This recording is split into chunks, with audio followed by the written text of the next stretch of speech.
right. Ooh, it's bright up here.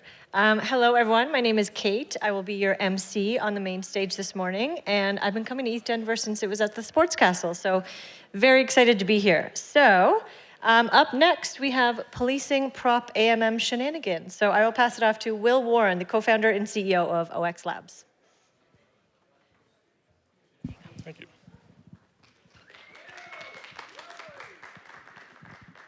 All right. Happy to be here. We got some exciting stuff to talk about today. Before we get into it, just give a quick overview. Gonna do a quick background on 0x, what we do and why. We'll talk a little bit about PropAMMs and what they are.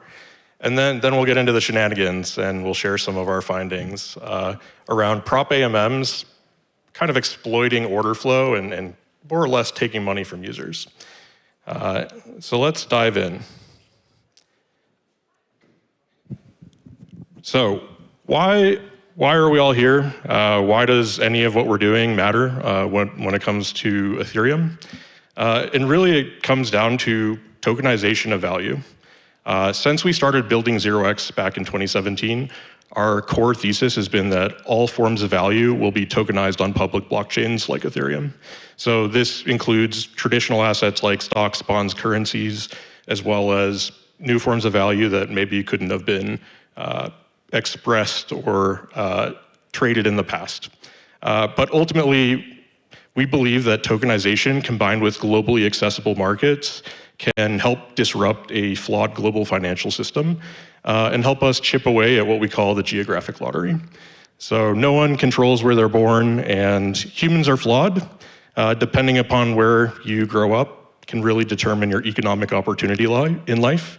And we believe that public blockchains and tokenization can democratize access to markets and financial services in the same way the internet has democratized access to information.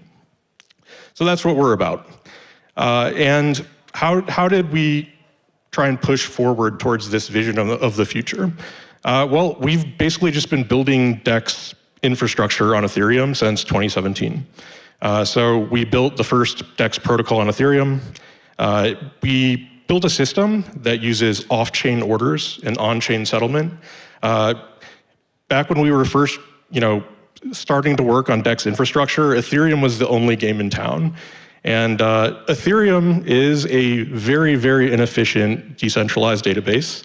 Every single transaction is going to be run by thousands of nodes all across the world, and it's expensive. And so our philosophy when it comes to how a decentralized exchange should be designed, we really think you should only be hitting the blockchain when value is being transferred.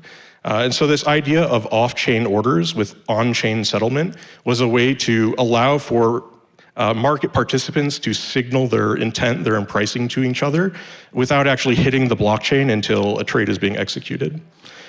One of the important aspects of 0x protocol was that it was agnostic to any trade execution model. So it's really a primitive, an order format. And you could choose to use this primitive to design a variety of different market mechanisms. So you could have an open order book that functions sort of like a bulletin board. You could have a central limit order book. You could use these orders to create an RFQ or request for quote system. So ultimately, we believe there's a variety of ways that a decentralized exchange can be built. And we've tried to not be dogmatic about any particular way being the best. But when we first started, we also had to build out a lot of the infrastructure around us on Ethereum. So just to call out a few things that our team has helped drive. So wrapped Ethereum, you probably know it, you probably don't like it, but it needed to exist. Our team helped put together wrapped ETH, EIP 712. If you've ever used Intense, you're probably using EIP 712. And then I am excited to talk about it here at ETHDenver. Back in 2018 at ETHDenver, in the bottom right image here, we actually got the Ethereum community together to kind of help finalize the NFT token standard. And that conversation took place right here in ETHDenver. It was a very exciting time. Another kind of nice nostalgia moment for us. So yeah, we also can see kind of our 0x booth here at ETHDenver back in 2018 as well. So we've been big fans of ETHDenver, and we're excited to be back this year. All right. So a lot has changed since 2017. We've seen that there are a variety of different ways to build decentralized exchanges, and there really isn't a one-size-fits-all. And so, now we build a 0x swap API. It covers a massive and growing ecosystem on the EVM. We support 19 different chains, 372 liquidity sources, and over 50 million tokens. And 0x swap API weaves all of this liquidity together to help you, power swaps and help your users get the best price. And this, just reflects the massive growth and fragmentation of the space we've been operating in. And one of the things that we've learned is there's not only a variety of different decentralized exchange models, but really what our customers care about, the people that are building applications, they don't necessarily just care about having the very best price. Things they might consider include, the provider's reputation, security track record, coverage, speed, reliability, docs, support, SLAs. So there's a variety of things that app builders really need when they're choosing a swap API. And as the decentralized exchange ecosystem has grown, so has the just general ecosystem of apps and builders on top of it. And 0x is proud to power swaps in the top crypto apps. We get to work with a lot of the top crypto companies in the space, and it's something we're very proud of and grateful to be able to do. 0x Swap API has over 500 different real app integrators, hundreds of billions of dollars in volume and millions of wallets using our infrastructure every day.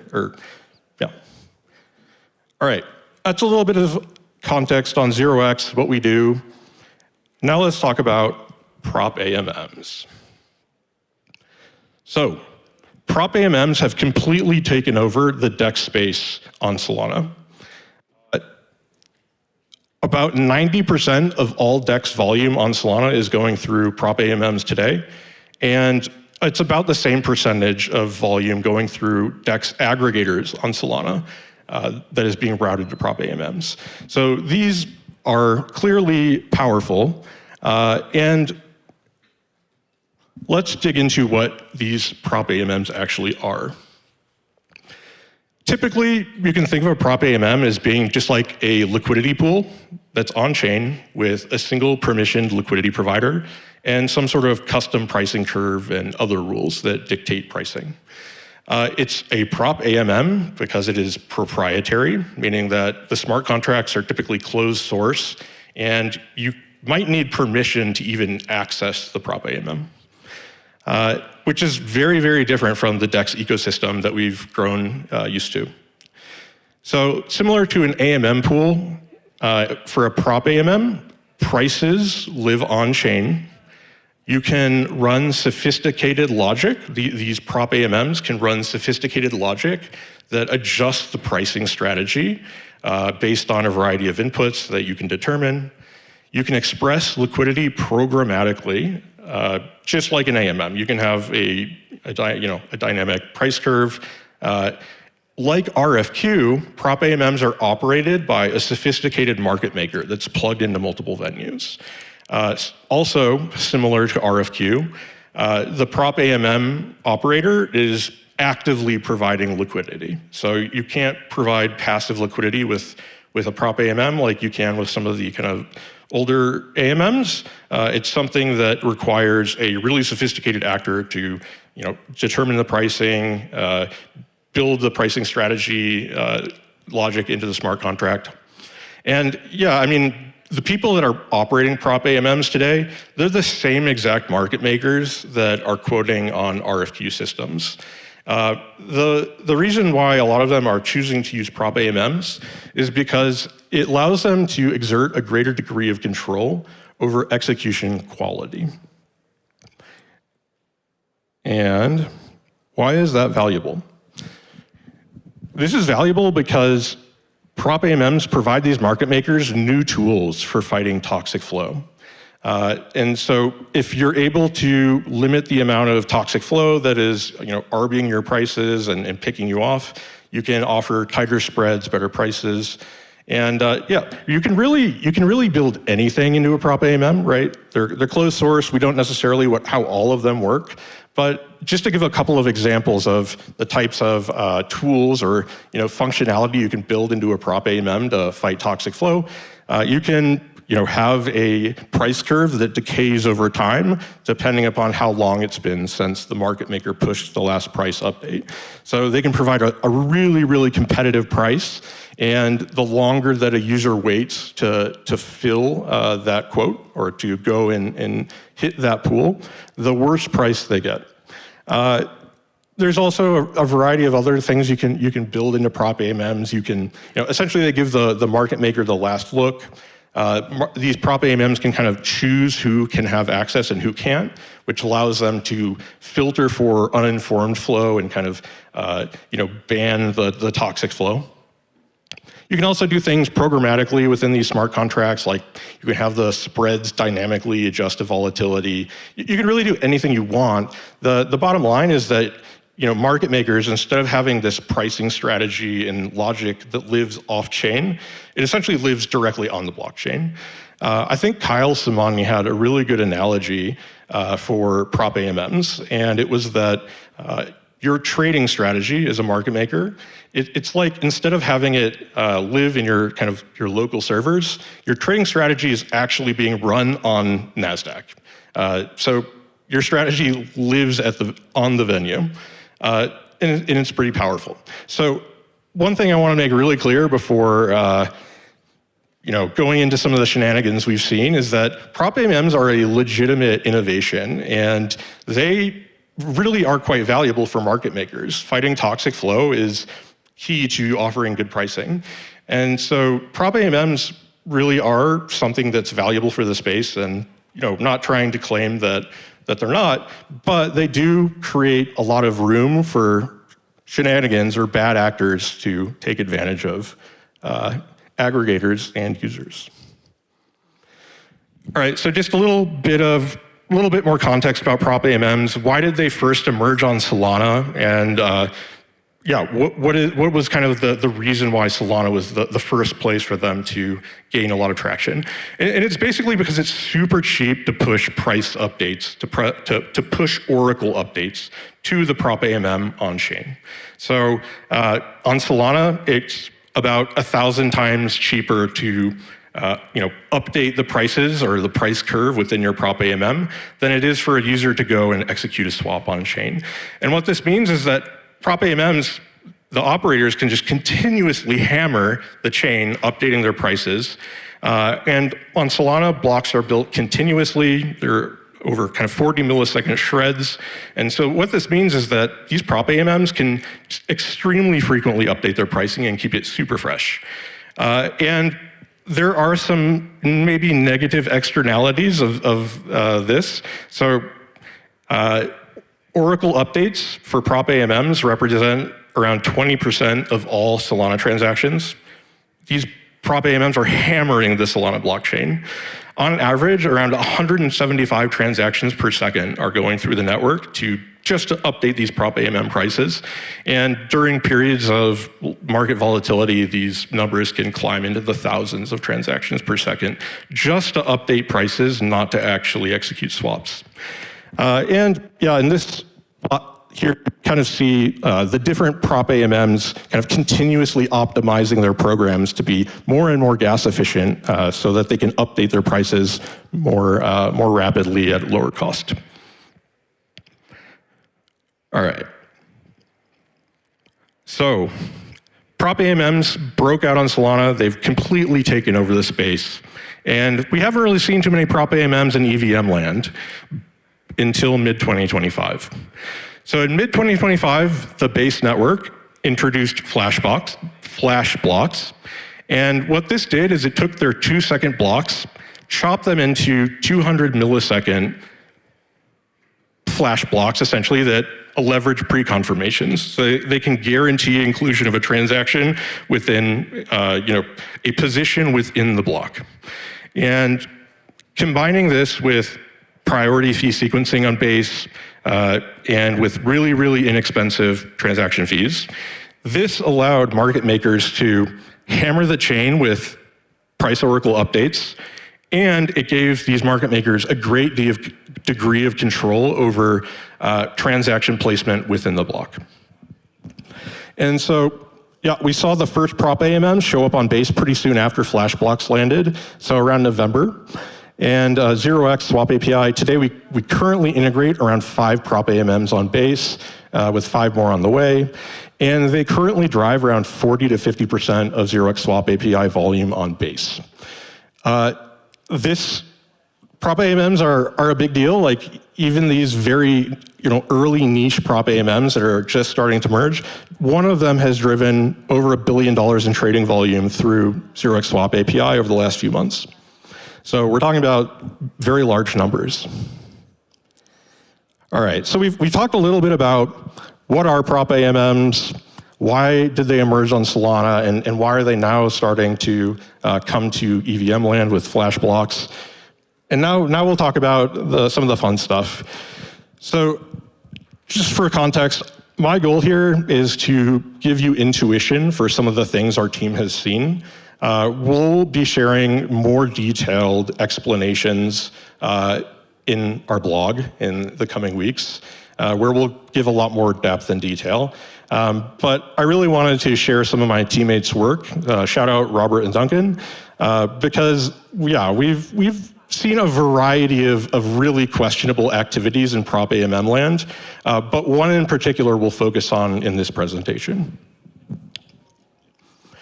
And this flavor of shenanigans we're calling aggregator spoofing via Flash blocks. It's pretty straightforward. If you look here, let's say this is a base block here, 2-second base block chopped into 10 200 millisecond Flash blocks.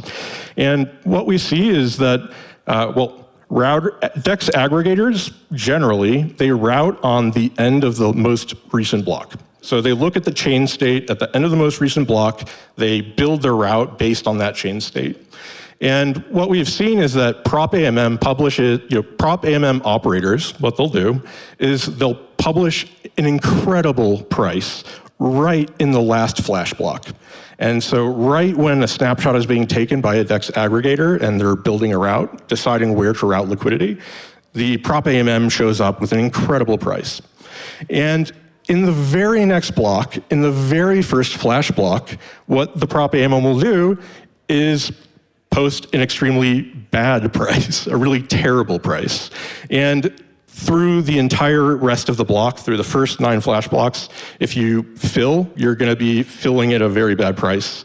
And if for some reason you're able to kind of sneak in behind the update in the last Flash block, maybe you'll get a good price, but almost 100% of the time you're gonna get a bad price. So yeah, market makers, PropAMM operators, they can modify the price anywhere within the slippage limit that the user places on the front end. And it'll look valid to the DEX aggregator, but it's super predatory, absolutely spoofing aggregators in order to try and steal order flow.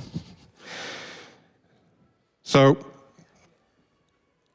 we've seen we've seen 2 PropAMMs doing some things that are questionable, or actually they're not questionable, they're just straight up not okay. And yeah, 0x, we have loved doing empirical research into execution quality for years. We, back in 2022, talked about the concept of slippage exhaustion, and we've looked at trade execution for a variety of different DEX models. So we love trade execution. This is the stuff we live and breathe. And so when we saw that PropAMMs were getting up to questionable activity, we immediately saw it and acted on it. So before kind of explaining or kind of showing a deeper dive into the PropAMM spoofing, just gonna kind of explain how bad this is at a high level. So what we did is we looked at a PropAMM on a single trading pair. And what we did is we would just sample prices and kind of simulate trades every 1 hour. And we would compare the PropAMM prices at the top of the block, at the middle of the block, and at the bottom of the block. And we would also capture a reference price. So we would look at the most liquid pool, the most liquid individual pool that is competing with the PropAMM. And what we found is that PropAMM number 1 was executing trades at 3 basis points less than just a single reference AMM pool. So no DEX aggregation, no nothing like that. It's just a single pool sitting on chain. We're using that as a reference, and the PropAMM executed 3 basis points worse on average. And we saw slippage up to 10 basis points. For PropAMM number 2, we saw an average of 6 basis points worse than the reference AMM, and that maxed out at 40 basis points of slippage. These might seem like really small numbers, but in the world of DEX aggregation, this is insane. A single basis point can be the entire universe. And when we consider that there are billions of dollars of trading volume moving through these PropAMMs and the other liquidity sources that sit alongside them, the dollar value really adds up. All right, getting close on time here, so I'm gonna really quickly run through the juicy bits. So what we did is we simulated PropAMM fills at different positions within a block, as well as across sequential blocks. And we measured the price deviation between these different fills. And we looked for degradation and execution quality that really can't be explained by volatility. And so on the top chart here for PropAMM number 1, what we saw is that the prices offered by the PropAMM between sequential blocks averaged about 0.47 basis points. So prices were drifting about a half a basis point on average. And when we looked at the price variance intra-block, so what are the prices offered by the PropAMM at different points within a single block, we saw that the price variance was around 5 times higher. There is no world where it makes sense for intra-block price variance to be larger than the sequential block price variance. It doesn't make sense. There's clearly something fishy going on here. We found similar activity with PropAMM number 2, did the same thing. We compared prices across sequential blocks.